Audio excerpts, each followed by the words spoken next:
Дорогие друзья, я вас всех приветствую. Я Костерин Сергей. Это уже 7-й ролик по счету, который я записываю. И сегодня я вам расскажу о такой вот процедуре христианской, как исповедание. Как это все вот у меня проходило. Ну, перед водным крещением меня исповедовали в церкви, там, нашей Пятидесятнической. Там это делалось так, что вот, значит, у пастыря выписаны все грехи, которые там есть в Библии, там где-то 104, по-моему, греха.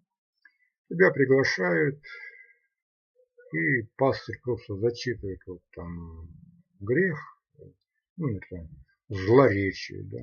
Ты говоришь, виновен Господи, и там молится, там, просит у Бога вместе с тобой, и я прошу Бога прощения. И так вот все там 104 греха. Я прошел вот эту вот процедуру исповедания. Ну, скажу как-то вот честно, я что-то такого особенного там не почувствовал. Вот. Там люди там все говорят, что после исповедания там как на крыльях летают, там легкость такая на сердце. Ну, что-то вот у меня как-то оно не сработало, что ли. Я обратился к Богу и сказал, Господь, что-то у меня не то. И я исповедовался, вроде бы все грехи там перечислил, но у меня как-то вот ничего особенного со мной не произошло. И Бог стал со мной уже как бы работать, и Он стал мне объяснять все, что же такое исповедание, зачем оно нужно.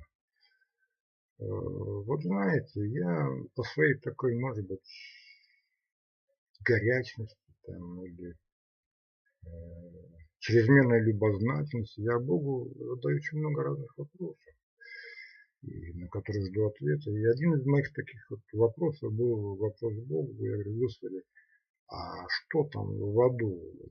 Что там грешники, это, там действительно черти там на сковородках жарят? Там, или как? Что такое ад и что же там происходит? И вот Бог, видно, решил ответить, так скажем, на мой запрос. И вдруг вот в какой-то момент во мне вдруг заговорила моя совесть. Ну, я как бы знал, что она у меня есть там где-то внутрях, это моя совесть. Там время от времени как бы какие-то сигналы мне подавала. Но здесь что-то началось необычно с совестью, она вдруг как бы проснулась во мне. Ее голос стал совершенно, так скажем, из совещательного, он стал превращаться в голос судьи. И меня начала совесть так обличать, и вдруг из меня вот это все стало доставаться, все это мои дела, которые я делал, плохие дела, нехорошие дела, они вдруг стали так из меня прям подниматься и прям передо мной, и как бы выстраиваться в рядок, и я начал все это видеть, и вы понимаете, я почувствовал, понимаете, боль внутри себя. Они стали меня, вот эти все мои грехи, они стали сжечь. Я стал сам себя ненавидеть за то, что я сделал. Поймите, интересно то, что ни на кого-то ничего я не думал. Там кто-то что-то мне сделал, там, как мы обычно любим, там, а вот он. Нет. Вот именно начался страшный самосуд, я бы сказал. Совесть, это же, в принципе, я как сам себя ощущаю, как часть совести. Я вдруг сам себя начал судить. И судить с такой яростью, вы поймите, вот была бы моя там воля, я бы вырвал свое сердце из груди бы и растоптал. Вот так я ненавидел себя за те поступки, которые я совершил. И мне Бог стал говорить, в аду Грешников не жарят на сковородках. Просто когда человек умирает, и если человек не принял Иисуса Христа своим Спасителем, то он уходит со всеми своими делами, со всеми своими поступками, противоправными против Бога, что есть грех, да? Он уходит туда, в преисподние места, они находятся в сердце земли, и там совесть, она начинает именно воспламеняться. И знаете, вот совесть и грех, они оказываются несовместимы, между ними начинает вспыхивать огонь невыносимой силы и боли. Вот я не могу все это, конечно, там вот вам описать, как это все происходило. Бог мне как бы все это показал. Вот знаете, такое жжение внутри, в груди, все горит. Вот я просто вот так вот весь сжимался, ложился на пол и катался по этому полу. Я не мог терпеть эту боль. Ну вот представьте себе, вот вы возьмите палец свой, вот, горящую спичку суньте, много ли вы такой сможете выдержать? А представьте, вот эта боль, вот она, вот этот огонь горит внутри тебя, и ты весь пылаешь в этом огне вот этого вот суда Божьего, суда совести. Я понял, как это страшно. Я осознал, как это больно и как мучаются действительно те, которые именно ушли туда, не приняв Иисуса. И потом уже я лег на пол и сказал: Господи, я не могу больше терпеть эту боль. Я не знаю, хоть что-то со мной сделает, там или там уже забирай меня, что ли, там к себе, или как. Но я не могу терпеть такую невыносимую боль. И Бог мне показал, Он сказал: смотри, как действует моя кровь. Да, вот кровь, которая текла по Голгофе, вот она вот там в духовном мире сейчас, невидимом для нас. И Иисус показывает мне, что вот смотри, вот моя совесть, вот как такой, значит, шар, ну, матовый шар, как плафоны мы видим там, да, вот он светящийся шар, и на нем вот лежит черное пятно. Это мой грех, мой проступок перед Богом. И вот между вот совестью и этим черным пятном горит огонь. Огонь, который никуда не уходит. И вот Иисус говорит: а теперь смотри, что делает моя кровь. И я увидел, я самой крови не видел, я просто видел, как вот это вот пятно начинает как будто вот ластиками там чем-то стирают.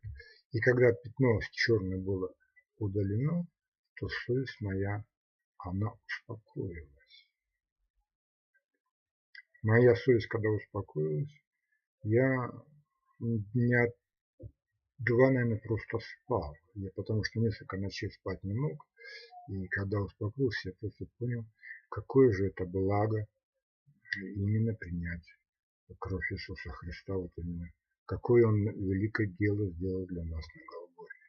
Он снял с нас все наши грехи, все наши вот эти проступки, и все это понес с собой на Голгофу, за что и был потом распят. Значит, исповедание – это такое сознательное наше действие, которое мы совершаем перед Господом при свидетелях. Да? Вот, то есть человек, вот ты христианин, ты исповедуешь свой грех при свидетелях, перед Богом. Ну, вот при свидетелях это как бы, знаете, вот это как бы такое, как ты как бы уничижаешь, ты достаточно при других людях рассказывать о своих делах. Достаточно больно и тяжело. Но как Иисус был, значит, вот прибит на крест, оплеван, обезображен, унижен, в какой-то мере мы как бы немножечко тоже проходим вот это через унижение и все, и Бог это хоть немножко вкусите вот этой боли, которой проходил Господь. И Бог меня привел в такое интересное состояние, что я вот свои вот все эти грехи готов был уже с крыши домов кричать, мне было все равно, лишь бы только от них полностью избавиться. Вот вы знаете, что дьявол, он как бы старается, чтобы мы вот этот грех затолкали куда-то поглубже в себя и никому там не говорили и не вытаскивали. Бог же наоборот, он хочет, чтобы мы это все вынули, выложили, исповедовали, чтобы Господь мог это все смыть своей кровью. И я тогда пригласил пастыря опять к себе, домой уже, и сказал, он пришел, я говорю, мне надо еще раз исповедоваться. Ну, он так удивился, конечно. Он говорит, ну, ты же вроде как уже исповедовался. Я говорю, нет, мне надо еще. И вот он сел в кресло. И я, наверное, часа два, если не больше, начиная с самого рождения, все, что помню, и там, и где, и с кем, и когда, и что, я просто выворачивался в свою внутренность. Я выскребал из себя все. Я выкладывал все без всякого стеснения перед Богом, при пастыре. И я говорил, Господь, только освободи меня от всего этого. И я понял, как это важно. Как важно освободиться от этих вот грехов. И поэтому, друзья, конечно, у вас свой должен быть опыт. Но меня Господь проводил, и Он мне показал, как страшно уйти в ад, вот эти преисподние места. И вот люди, которые, ну, скажем, уходят туда грешниками, это действительно очень больно и очень страшно. Вот. В следующем ролике я вам ну, хочу рассказать уже то, как меня Бог повел дальше. Я думаю, вам будет очень интересно узнать, потому что я понял, что мне в какой-то мере в жизни, наверное, повезло, что я изначально вышел на контакт с живым Богом и уже шел уже как бы постоянно под водительством Божьим. Но вы узнаете, что мне делать Богу не так все просто. До следующей встречи, друзья.